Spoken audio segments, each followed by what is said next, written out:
Morning YouTube. Today I'm gonna go over what I do on a day-to-day basis. Drive my Bolt. I drive my Bolt. It's 93 miles each way. It's actually a little bit more than that. It's probably closer to 96 miles each way. So I'm doing just shy of 200 miles a day.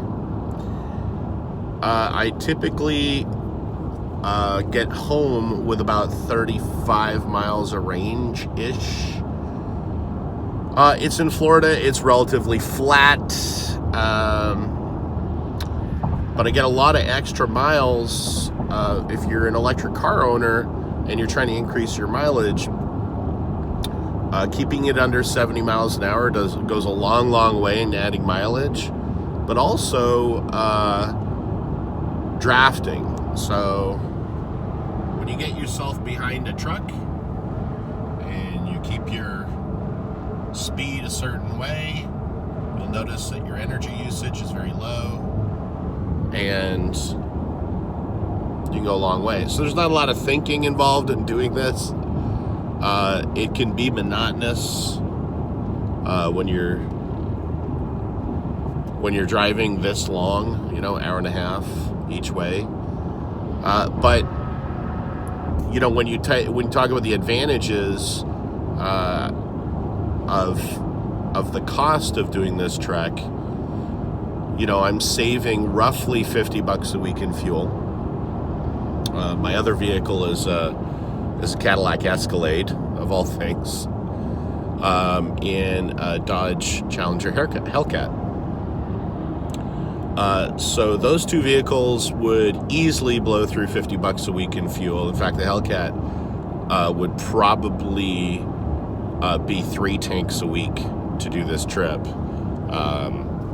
It's not a factory Hellcat, so it's set up for racing. So it's going to be the least fuel efficient vehicle that I could possibly drive, and it runs on E85. So if you know anything about fuel dynamics, you go through a lot more fuel when you're running E85 on a car.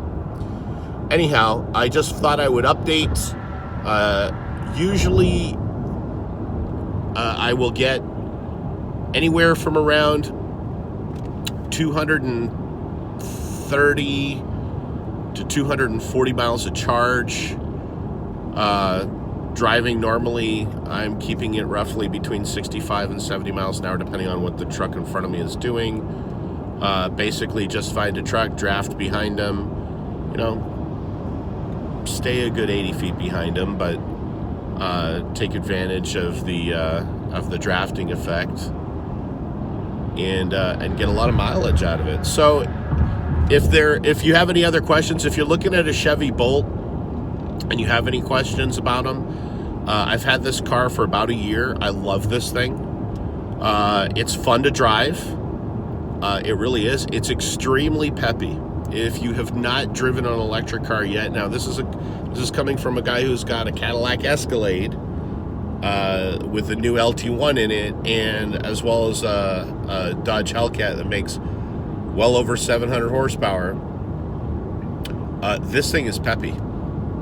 It's not nearly as fast as the Hellcat, obviously, but it's a whole lot faster than the Escalade, and it's an interesting drive. You'll notice there's really not a lot of sound when I'm driving. So anyways, subscribe, comment, respond. If there's something you'd like to see about the Chevy Bolt that you don't see out there that you'd like me to go through, I'd be happy to do it. If there's stuff you want to see about the Hellcat or even the Escalade, let me know. I'd be happy to do it. My name's Nigel, signing off. Hope you have a wonderful day.